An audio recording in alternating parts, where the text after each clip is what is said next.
দুনিয়াতে কখনো আমার বেরাদার কাটা ফেলে রাসূলুল্লাহ রাস্তায় যেন আঘাত খাওয়া জিনিসগুলো বেরাদার ছড়িয়ে দেয় আমার দয়ার নবী মায়ের নবী মুস্তাফা তাদের দিকে বেরাদার ফিরেও দেখে না সারা মক্কা নগরে আমার রাসূলুল্লাহ সাল্লাল্লাহু তাআলা আলাইহি ওয়াসাল্লামের কথা কানা বাবা ছড়িয়ে গিয়েছে আমার রাসূলুল্লাহর বেরাদার সাথী আমার রাসূলুল্লাহর বেরাদার বন্ধু হযরতে আবু বকর সিদ্দিক সেই সময় মক্কা নগরে ছিলেন না আবু বকর সিদ্দিক ব্যবসা করার ক্ষেত্রে মুলকের সামনের দিকে যেন বাবা রওনা হয়েছিলেন যেই দিন আমার রাসূলুল্লাহ সকালবেলা মক্কা নগরে নিজের কলমার প্রচার করেছিলেন এলান করেছিলেন সেই দিন রাতে আবু বকর সিদ্দিক বেরাদার আপনার মুলকের সামনে ঘুমন্ত অবস্থায় যেন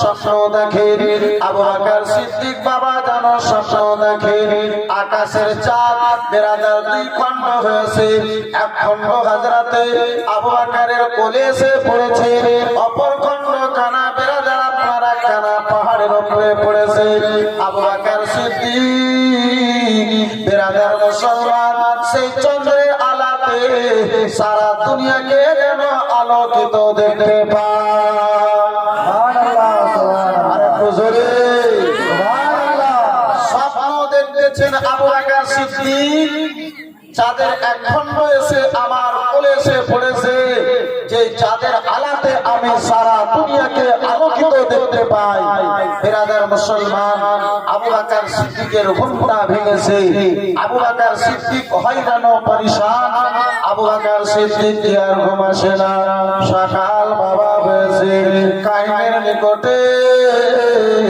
আবু বকর সিদ্দিক হাজির হলেন ওগো কাহিন সাহেব একটু আমারে তুমি জানো এই আমার স্বপ্নের তাবিরখানা বলে দাও এই স্বপ্নের কারণটা কি যে স্বপ্ন আমি জীবনে মনে হয় আর পূর্বে কখনো দেখি নাই আর পরেও মনে হয় কখনো দেখতে পাবো না আজকে এই স্বপ্ন দেখলাম কেন স্বপ্নের কারণটা কি হতেছে তুমি একটু বলে দাও কাহিন চিন্তা ভাবনা করার পরে বাবা বলেছিল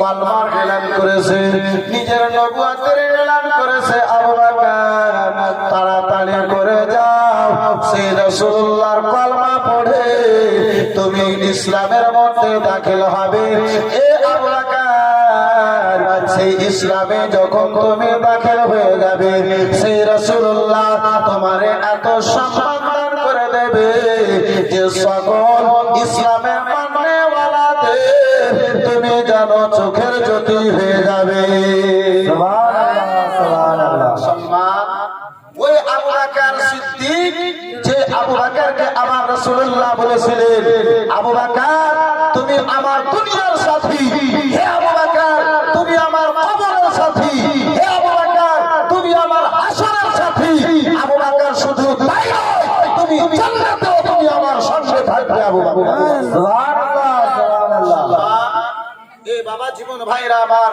হযরতে আবু বকর সিদ্দিককে আমার রাসূলুল্লাহর রওজা মোবারকে পার্শ্বে পারে বেরাদার বাবা জীবন ভাইরা আমার দাফন করানো হয়েছে এই বন্ধু আমার বেরাদার মুসলমান এই বাবা জীবন ভাইরা আমার কিতাব বর্ণনা করে আবু বকর সিদ্দিক স্বপ্নের তাবির শোনার পরে বেরাদার মুসলমান আপনার মুলকের শাম থেকে মক্কা নগরে ফিরে এলেন প্রথম সাক্ষাৎ আবু জেহেলের সঙ্গে আবু বকরের হয়েছিল আবু জেহেল চিন্তা ভাবনা করলো কথা বাড়িয়ে চালিয়ে বলবো যেহেতু মুহাম্মদ ইবনে আব্দুল্লাহর সঙ্গে আবু বকরের বন্ধুত্ব অনেক রয়েছে তিনার নিকটে যাওয়ার পূর্বে ইনার মনটাকে যেন ভেঙে দেওয়া হয় হে বাবা জীবন ভাইরা আমার বেরাদার মুসলমান যারা দুশমন তারা কখনো চায় না ভাই আপনার কোনো কাজে যেন বাবা উপকারিত হয় ভালো হয় এবং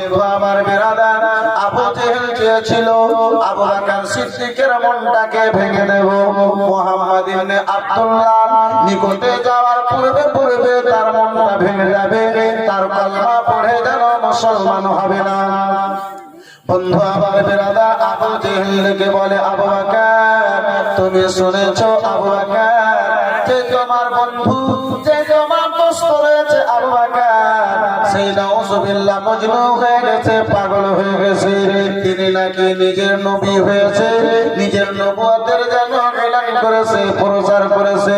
আবু বকর বলো বলো এই কথাকে তুমি মানতে পারো? হযরত আবু বকর সিদ্দিক বলেছিলেন, আবু জেহেল তুমি কান খুলে শুনে নাও, ওই আমার বন্ধু মুহাম্মদ ইবনে আব্দুল্লাহ যদি কথা বলে থাকে তাহলে শুনে নাও, শুনে নাও, তিনার কথা মিথ্যা হতে পারে না।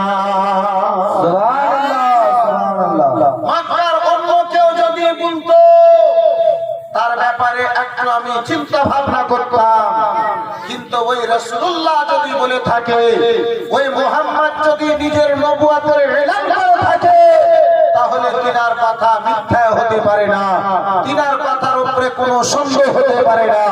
আব্বাজান আমার, ভাইজান আমার, বন্ধু আমার, কিতাব বর্ণনাকারী বাবা বর্ণনা করে, কিতাব লেখক লেখে, বেরাদার পীর কারাম শাহ আজহারি নিজের কিতাবের মধ্যে বেরাদার মুসলমান লেখে, আবু বকর সিদ্দিক ডাইরেক্ট বেরাদার আমার রাসূলুল্লাহর দরবারে হাজির হলেন, দরওয়াজায় গিয়েছেন, বাবা শব্দ দিয়েছেন, ওগো ইয়া রাসূলুল্লাহ, বেরাদার মুসলমান বাবা জীবন ভাইরা আমার দরওয়াজায় শব্দ দিলেন, নবী আমার বাইরে বেরিয়ে এলেন, প্রথম সাক্ষাৎ হলো, বলে ইয়া রাসূলুল্লাহ আমি শুনেছি নাকি আপনি নিজের নবুয়তের প্রচার করেছেন, আপনি নিজের কলমার এলান করেছেন।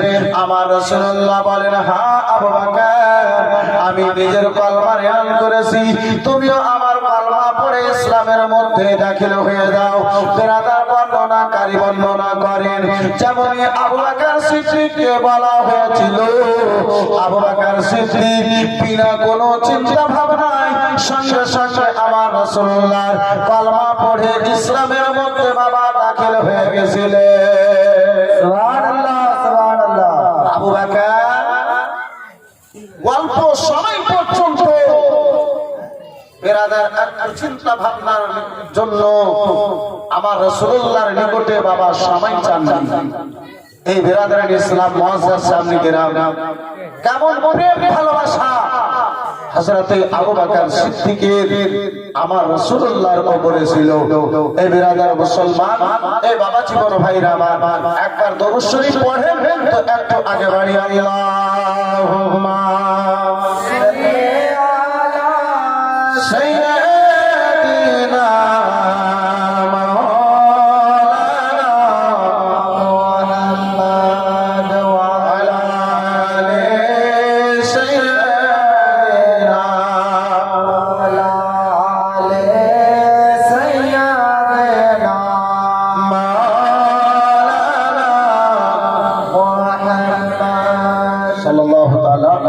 আলাইহি ওয়াসাল্লাম কে নূর নবীজির মাতাবা নাই গো লোনা, নাই গো লোনা, নূর নবীজির মাতাবা নাই গো লোনা, নাই গো লোনা।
বন্ধু আমার, বিরাদার মুআজ্জাজ সামনে কিরাম ভাই বন্ধু আমার, বাবা ইসলামের প্রচার আস্তে আস্তে করে যেন বাবা আগে বেড়ে চলে যায়।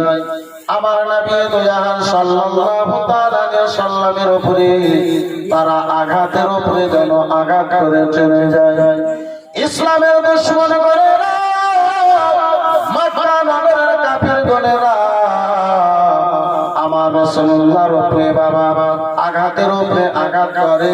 তাদের উদ্দেশ্য যেন বাবা একটাই হয়, তাদের মনের মন্তব্য যেন একটাই হয়, যদি মুহাম্মদ ইবনে আব্দুল্লাহকে আঘাত দেওয়ানো হয়, মুহাম্মদ ইবনে আব্দুল্লাহকে যদি কষ্ট দেওয়া হয়, হয়তো মুহাম্মদ ইবনে আব্দুল্লাহ ইসলামের প্রচারটাকে বন্ধ করে দেবে। আমাদের ধর্মের বিরোধিতা করনেওয়ালা, আমাদের ধর্মের বিরুদ্ধে কথা বলনেওয়ালা জগতের মধ্যে আর যেন কেউ হবে না। বন্ধু আমার বিরাদার মুসলমান, আস্তে আস্তে করে বাবা ইসলামের মাননেওয়ালাদের একখানা সংখ্যা বেড়ে গেল। বেশ কয়েকজন যেন আপনার ইসলামের মধ্যে বাবা হাজির হয়ে গেছে, দাখিল হয়ে গেছে। আমার রাসূলুল্লাহকে এতদিন ধরে এত সময় পর্যন্ত আমার রাসূলুল্লাহকে তারা আঘাত দিতেছিল। এবারে মক্কা নগরে মিটিং ডাকানো হলো। আবু জেহেল একখানা বাবা বৈঠক তৈরি করলো, মিটিং করলো। শোনো শোনো না, মুহাম্মদ ইবনে আব্দুল্লাহকে শুধু নয়, মুহাম্মদ ইবনে আব্দুল্লাহ যারা কলমা পড়ে যারা মুসলমান হয় তাদেরকেও আঘাত দাও। তাদের কষ্ট দেখে অন্য কেউ যেন কলমা না পড়ে নাই, তাদেরকে এত কষ্ট দাও, তাদেরকে এত আঘাত দাও, এত জ্বালা যন্ত্রণা দাও, তারা যেন অন্য কেউ যেন দেখে কলমা না পড়ে। বিরাদার মুসলমান বাবা জীবন ভাইরা আমার, কিন্তু যত আঘাত দেওয়া হয় কলমা পড়নেওয়ালাদের সংখ্যা তত আরো বেড়ে চলে যায়। তাদের উদ্দেশ্য ছিল আঘাত দাও, কলমা পড়বে না, কিন্তু বাপ তার উল্টো তাদেরকে দেখতে পাওয়া যায় যত বেরাদার মুসলমান কলমা পাঠকারীদেরকে তারা আঘাত খায় তত বেশি বেশি করে যেন বেরাদার মুসলমান ইসলামের সংখ্যা যেন বেড়ে চলে যায়। বেরাদার বাবা জীবন ভাইরা আমার দয়ার নবী মায়ার নবী মক্কা নগরে বাবা কলমার প্রচারের উদ্দেশ্যে যেদিকে বাবা বের হন, ওই মক্কার গুন্ডা টাইপের ছেলেগুলোরা, শয়তান ছেলেগুলোরা আমার রাসূলুল্লাহর পিছনে পিছনে কেউ তো বাবা তালি বাজিয়ে বেড়ায়, কেউ তো আপনার সিটি বাজায়। এই বাবা আমার রাসূলুল্লাহর আপন চাচা আবু লাহাব চিৎকার করে করে যেন সারা মক্কা নগরে বাবা এলান করে, ওগো ভাতিজা আমার পাগল হয়ে গেছে, আমার ভাতিজার কথা তোমরা কেউ শুনিও না, ভাতিজা আমার মাজনু হয়ে গেছে, আমার ভাতিজার কথা কেউ শুনিও না। আমার রাসূলুল্লাহ যেদিকে যায় সেদিকে বন্ধু আমার বিরাদার আবু লাহাব নিজের দলের লোকদেরকে দিয়ে বাবা চিৎকার করে বেড়ান যেন কলমার কথাখানা কারো কান পর্যন্ত না যায়। বিরাদার মুসলমান বাবা জীবন ভাইরা আমার, চতুর্থ বছরে বাবা আপনার কি বলে বিরাদার 19 জন যেন কলমা পড়ে আপনার মুসলমান হয়েছে। আবু বকর সিদ্দিককে দয়ার নবী মায়ার নবী মুস্তাফা আমার ডেকে বলে, আবু বকর মক্কা নগরের লোকের ওদেরকে আবু জেহেল গণেরা আর বুঝি কলমা পড়তে দেবে না। ওগো আবু বকর চলো চলো এবারে এই মক্কা নগর থেকে বেরিয়ে ময়দানের দিকে একটু যাই, মক্কা নগরের যেন বাইরে যায়। বন্ধু আমার বিরাদার মুসলমান তাই যেন করলেন। আবু বকর সিদ্দিককে হযরতে নবী দুজাহান সাল্লাল্লাহু তাআলা আলাইহি ওয়াসাল্লাম আমার সঙ্গে নিলেন। মক্কা নগরের মানুষদের নজর থেকে বেঁচে বাবা আমার দয়ার নবী মায়ার নবী আবু বকর সিদ্দিককে সঙ্গে নিয়ে ময়দানের দিকে মাঠের দিকে বন্ধু আমার আগে বেড়েছে। ময়দানে যখন যান ওই বেলাল যে কালা কালো ওটা বেলাল এত কালো এত কালো ভাই, মক্কা নগরের লোকেরা কালোর জ্বালাতে তিনাকে নিজের পাশে বসতে পর্যন্ত দিত না। বিলাল দেখতে বেরাদার মুসলমান, আপনার ঠোরগুলো মোটা মোটা, ওই বেলালে হাবশি জিনার নাকগুলো বড়, যে বেলালের গঠন ভালো ছিল না। বেলাল এ বেরাদার মুসলমান একদম আপনার কালো। মক্কা নগরের লোকেরা দেখতে সুন্দর, সেই মক্কা নগরের লোকেরা বেলালের সঙ্গে বাবা বন্ধুত্ব করা তো দূরের কথা, মুসলমান পাশে বসা পর্যন্ত তারা বরদাস্ত করত না। বন্ধু আমার, বিরাদার মুআজ্জাজ সামনে গেলাম, এই বাবা জীবন ভাইরা আমার, কিন্তু বাবা ওই বেলাল যখন আমার রাসূলুল্লাহর কলমা পড়লে, বন্ধু আমার, যতক্ষণ পর্যন্ত বেলালে হাবশি আযান দিতেন না ততক্ষণ পর্যন্ত সকাল হতো না। জোরে বলুন আযান শোনার জন্য বেরাদার মদিনাবাসীর লোকেরা পাগল থাকতো। তাই তো বাবা কোন শায়ের বলে, আবার ফিরে এসো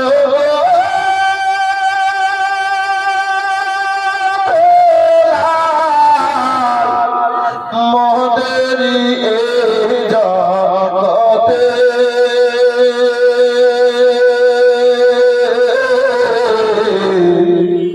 নতুন করে হাকিতে আযান কাবার মিনারেতে। সুবহানাল্লাহ সুবহানাল্লাহ। আবার ফিরে এসো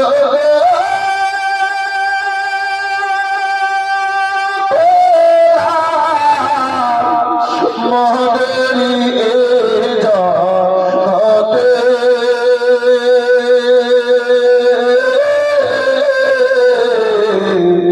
নতুন করে হাকিতে আযান কাবার মিনারেতে। ওই বেলালে হাবশি জঙ্গলের মধ্যে বাবা মাঠে যেন বেশ কিছুটা দুম্বা নিয়ে চড়াতেছে। আমার রাসূলুল্লাহ আবু বকর সিদ্দিককে সঙ্গে করে নিয়ে ওই বেলালে হাবশির নিকটে গিয়েছেন। আমার নবী বলেন, ও বেলাল, এতগুলো তোমার দুম্বার মধ্যে কোন এমন দুম্বা আছে বেলাল, যে দুম্বা থেকে দুধ বের করে তুমি আমাদেরকে পান করাতে পারবে? বেলাল বেলাল হাবশি বলেছিল, এ মুহাম্মদ ইবনে আব্দুল্লাহ, শোনো শোনো গো, এতগুলো দুম্বার মধ্যে মাত্র একটা দুম্বা আমার দুধ দেয়, সেও অল্প দুধ দেয়।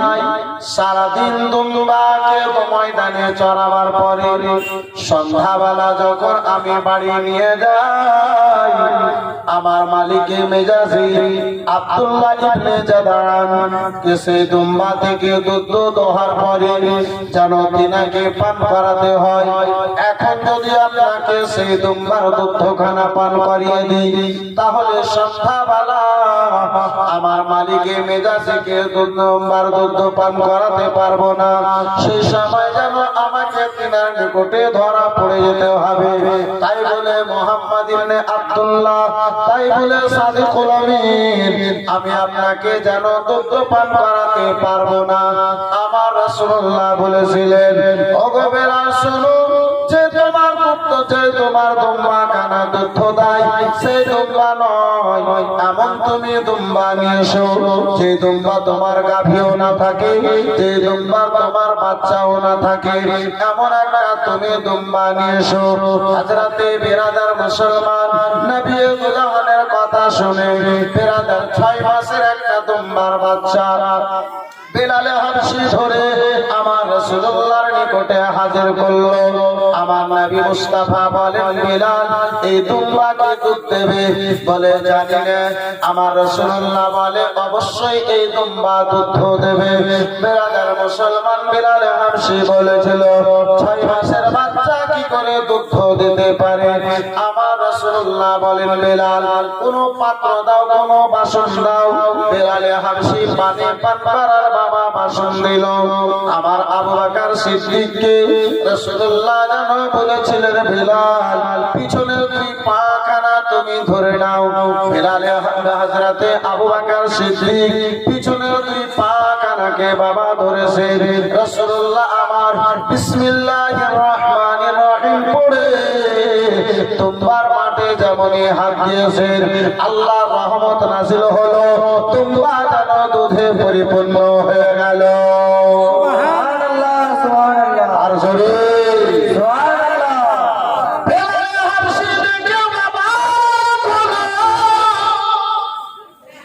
যে দুধের বাচ্চা রয়েছে সে তোমরা দুধ দেয় না।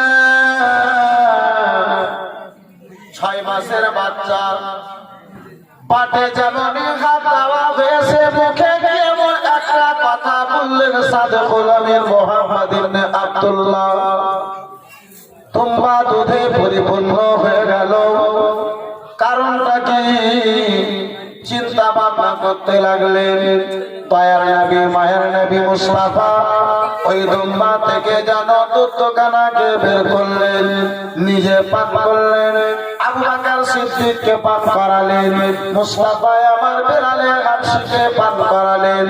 বিলাল হাবশী বলে, সেই দিন মুহাম্মদুর রাসূলুল্লাহ আমার কামলিওয়ালার পয়গম্বরের হাতের দুধখানা আমি যখন পান করেছিলাম, আমার মনে হয় জীবনে এত মজা, এত টেস্টওয়ালা দুধ কখনো পান করতে পাই না।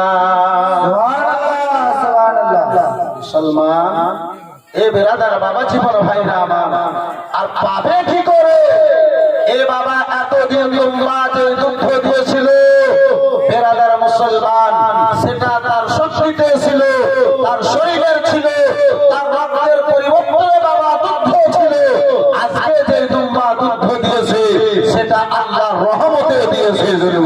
সুবহানাল্লাহ, সুবহানাল্লাহ। মুসলমান বাবা, জীবন ভাইরা আমার, বেরাদার হযরতে বিলাল হাবশী আমার রাসূলুল্লাহর মুজিজা দেখার পরে বেরাদার অবাক হলো, যেন বলতে আরম্ভ করলো, সাদেকুল আমিন, ও সাদেকুল আমিন, যে কথা আপনি নিজের মুখ থেকে তেলাওয়াত করেছেন সেই কথা অনেক মিষ্টি লাগলো।